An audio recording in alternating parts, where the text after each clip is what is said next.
morning, I'm Bill Cook from Greenlee County Cooperative Extension in Duncan, Arizona.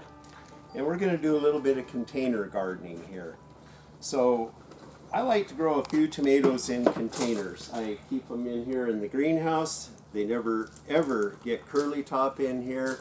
They don't produce as well, but I do get tomatoes. So that's the advantage. So this is a 5-gallon nursery bucket, which works pretty well for growing a tomato. Bigger would be better. One thing I like to do, I like to plant my tomato deep and bury the stem.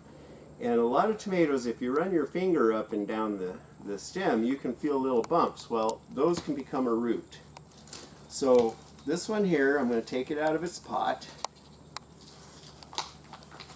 And I intentionally grow them as a single stem with this in mind. I'm going to cut off the side shoots that go below the soil, and we're ready to go. So I put about 1 inch or 2 of soil in the very bottom of this, just to keep the roots off of the bottom. If the roots are looking a little root bound, I kind of loosen them and spread them out like that. And then we just add soil, and we'll just fill this up to the top with nice, ready to go. This is wet. Always use moist soil when you're planting things in a container or out in the garden. Always make sure your soil is wet before you put it on your plant. Now this plant was fairly well dried out. It's a little wilty. Kind of reduces the chances that I might break the stem handling it. They seem to transport a little better when they're wilty too. So transportation and handling. So we get about yay far up towards the top. I'm going to just give this a little bit of shot of mill organite. I'm going to give it about 2 spoons. That'll hold it for a while. You can also do the same thing with Osmocote.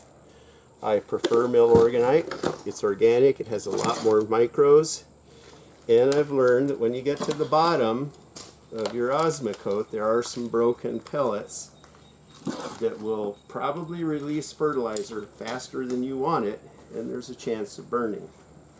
So we've got that planted.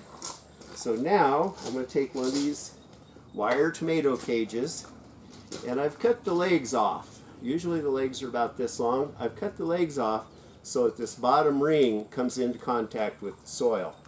And I have found that that holds the plant a whole lot better. So this Camuto Brown, this is an early tomato.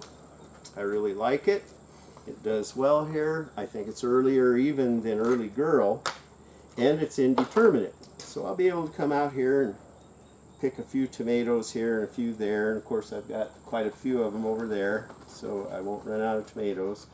Then, because tomato plants look so similar to one another, usually I color code. This is a little piece of orange tape. It doesn't have to be anything fancy. At a glance, I know that's where the Camuto Browns are. So there you have it. There is a tomato planted in a container. Some varieties are better than others.